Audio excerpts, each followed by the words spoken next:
தொழில்முறை குத்துச்சண்டை வீரர். 2011ஆம் ஆண்டு நடந்த ஒரு வாகன விபத்தில் எனக்கு 11 எலும்பு முறிவுகள். உங்கள் அமைப்பினுடைய சின்னத்தில் புலி வருவதற்கான காரணம் என்ன?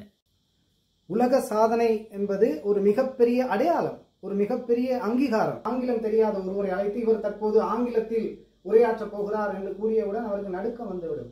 கதிரவன் தமிழ் உறவுகள் அனைவருக்கும் வணக்கம். நாங்கள் இலங்கையிலிருந்து இந்தியா நோக்கிய எங்களுடைய கலை இலக்கியம் சார்ந்த பயணத்திலே இன்று ஒரு பொன்னான நாளாக கருதுகின்றோம். இன்று பன்னாட்டு சோழன் உலக சாதனை புத்தக நிறுவனத்தினுடைய நிறுவனர் முனைவர் நீலமேகம் நிமலன் அவர்களை நேர்காண இருக்கின்றோம். வணக்கம் ஐயா. வணக்கம். ஒரு அற்புதமான வரலாற்று ரீதியிலான கலை பயணத்தை மேற்கொண்டு இந்தியாவின் தமிழ்நாட்டிற்கு வந்திருக்கக்கூடிய கதிரவன் தமிழ் அமைப்பின் உறுப்பினர்கள் அனைவருக்கும் உங்களுக்கும் சோழன் உலக சாதனை புத்தக நிறுவனத்தின் பன்னாட்டு ரீதியிலான அனைத்து உறுப்பினர்கள் சார்பாகவும் வாழ்த்துக்களையும் பாராட்டுக்களையும் தெரிவித்துக் கொள்கிறேன். நன்றி. நீங்கள் சோழன் உலக சாதனை புத்தக நிறுவனத்தை நிறுவுவதற்கான காரணம் என்ன? இதனை எப்போது நீங்கள் நிறுவினீர்கள்? அதாவது நான் ஒரு தொழில்முறை குத்துச்சண்டை வீரர். 2011ஆம் ஆண்டு நடந்த ஒரு வாகன விபத்தில் எனக்கு 11 எலும்பு முறிவுகள். ஒரு 2.5 வருட காலம் மருத்துவமனையிலிருந்து மீண்டு வந்ததன் பின்னர் எனக்குள் ஒரு கேள்வி. கை கால்கள் நல்லா இருக்கும்போது அனைவருமே சாதனைகள் செய்கிறார்கள், அதில் ஒன்றும் ஆச்சரியம் இல்லை. 11 எலும்பு முறிவுகளில் இருந்து மீண்டு வந்ததன் பின்னர் என்னுடைய வாழ்வியல் மூலம் நான் மாணவர்களுக்கு, இளைஞர்களுக்கு அனைவருக்குமே ஒரு எடுத்துக்காட்டாக விளங்க வேண்டும் என்று எண்ணினேன். என்ன செய்யலாம்? ஒரு உலக சாதனை செய்யலாம். இயல்பாக எல்லோருமே 2 கால்களில் 2 கை வைத்து தண்டால் செய்வார்கள், புஷ்அப். நான் என்ன செய்தேன்? ஒரு கை மற்றும் ஒரு கால், அதில் விரல் நுனி தண்டால், 1 hand 1 leg in finger tips push-ups 30 நொடிகளில் 16 தண்டால்கள் செய்து வெற்றிகரமாக நிறைவு செய்து விட்டேன். இதன் பின்னர் இதை பதிவு செய்ய வேண்டும் என்ற ஒரு பதிவு செய்யணும், அப்பதான் அதுக்கான அங்கீகாரம் கிடைக்கும். அப்போது நான் கின்னஸ் உலக சாதனை புத்தக நிறுவனத்தை தொடர்பு கொண்டேன்.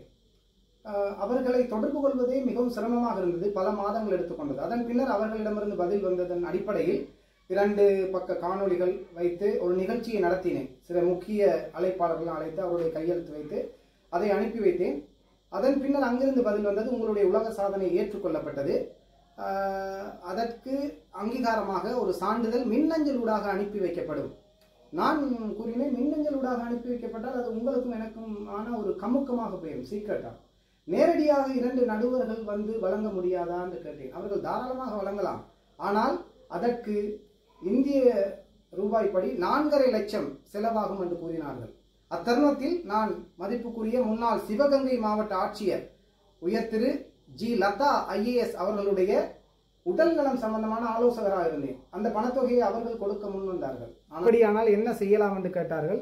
நான் கூறினேன், ஒரு உலக சாதனையாளராக நான் வளர்வதற்கே மிகவும் சிரமப்பட வேண்டியிருக்கு, பல்வேறு பயிற்சிகளை செய்ய வேண்டியிருக்கு. அப்படி இருக்கும்போது அதை அங்கீகரிக்கப்படுகிறதுக்கு இவ்வளவு பணம் கொடுப்பது ஏற்புடையதல்ல.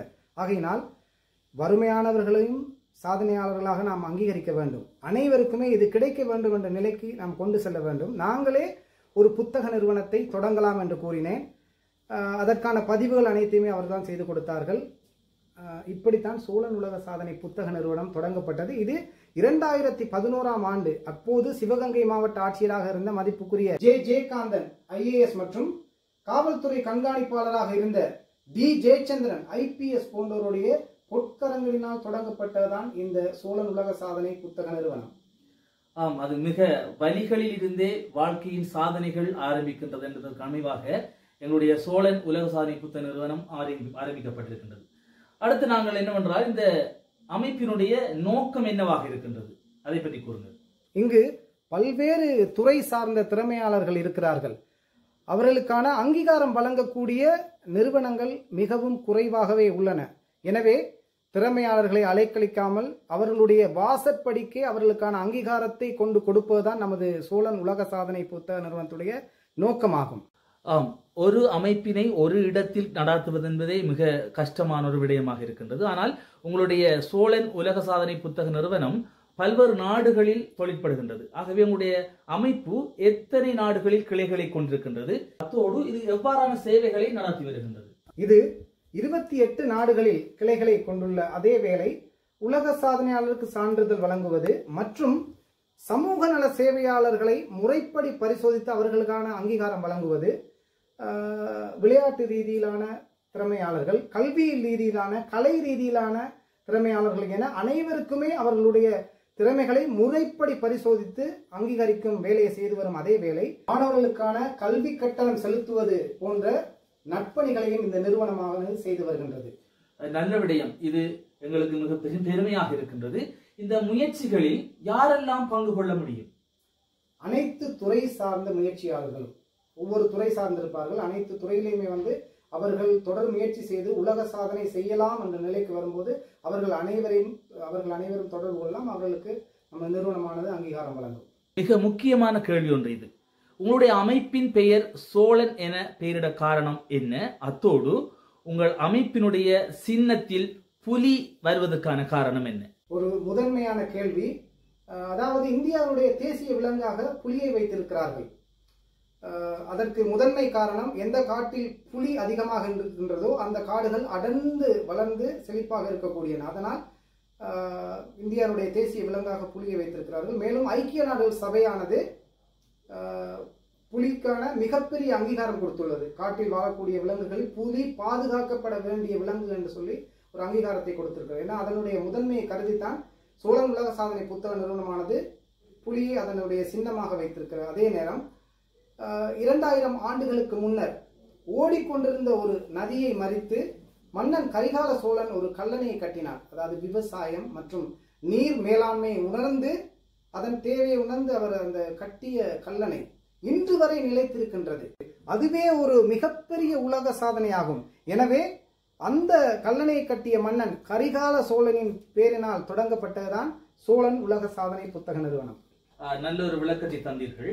அடுத்த கேள்வி என்னவென்றால், இந்த அமைப்பு சோழன் உலக சாதனை புத்தக நிறுவனம் எதையாவது சார்ந்து அல்லது சார்பாக செயற்படுகின்றதா? அப்படின்னா அதனுடைய பொருள் என்ன? அதாவது எனக்கு புரியல நீங்க சொல்ல வர்றது. அது என்னென்று சொன்னால், இப்ப இலங்கையை பொறுத்தவரை 4 இனங்கள் வாழ்ந்து வருகின்றோம். தமிழர், சிங்களவர், முஸ்லிம்கள், பரங்கியர் என்று சொல்லி. அதே போன்று இனம், மதம், மொழி சார்ந்து அவ்வாறு நீங்கள் ஏதாவது செயற்படக்கூடிய அமைப்பு? இல்லை. சோழன் உலக சாதனை புத்தகத்துடைய முதன்மை நோக்கமே அனைத்து ரீதியிலான பாகுபாடுகளையும் கலைந்து செயலாற்றுவதே. இங்கு உண்மையிலேயே மிகப்பெரிய பாகுபாடுகள் உள்ளன. பாகுபாடுகள், பணக்காரர், ஏழை, அவர் அந்த மதம், நான் இந்த மதம், அவர் அந்த இனம், நான் இந்த இனம் என்று பல்வேறு ரீதியான வேறுபாடுகள் உண்டு. அந்த அத்தனை விதமான வேறுபாடுகளையும் கலைந்து திறமையாளர்களை மட்டுமே கண்டறிந்து அவர்களுடைய திறமைக்கு மட்டுமே முக்கியத்துவம் கொடுத்து அவர்கள் அனைவரையுமே ஒன்றிணைக்கக்கூடிய ஒரு தளமாக இருப்பதுதான் சோழன் உலக சாதனை புத்தக நிறுவனம். இப்படியான உலக சாதனைகளை செய்வதனால் என்ன நன்மைகள் ஏற்படுகின்றது? உலக சாதனை என்பது ஒரு மிகப்பெரிய அடையாளம், ஒரு மிகப்பெரிய அங்கீகாரம்.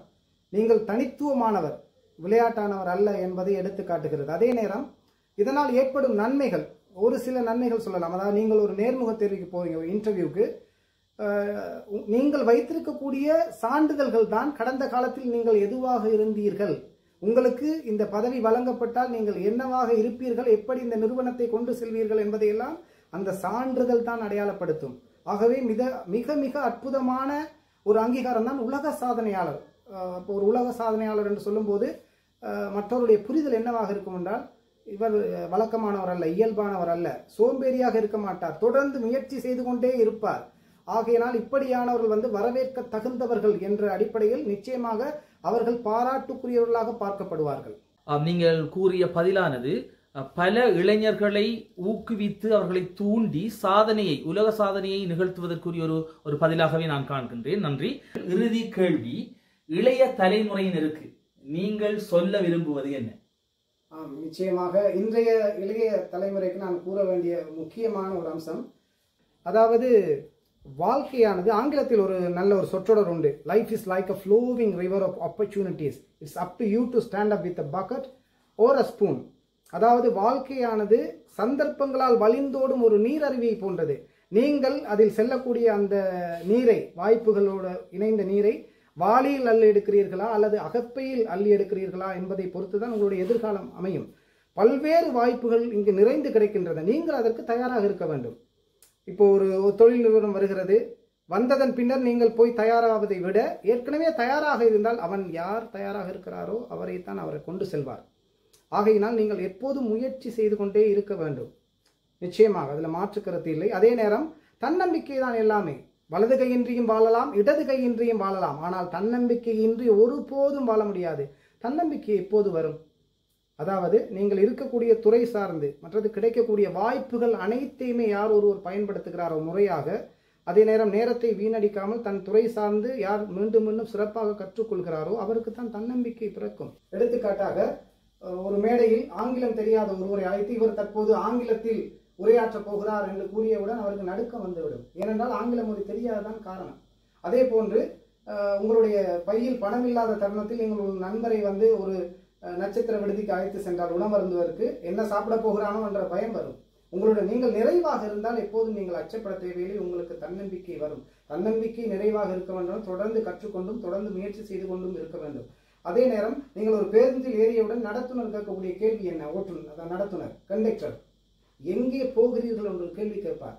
உங்களுக்கு நீங்கள் எப்போதும் கேட்டுக்கொள்ள வேண்டிய ஒரு கேள்வி, இளைஞர்கள், நான் வாழ்க்கையில் எதை நோக்கி சென்று கொண்டிருக்கிறேன் என்ற கேள்வி எப்போதும் இருந்து கொண்டே இருக்க வேண்டும்.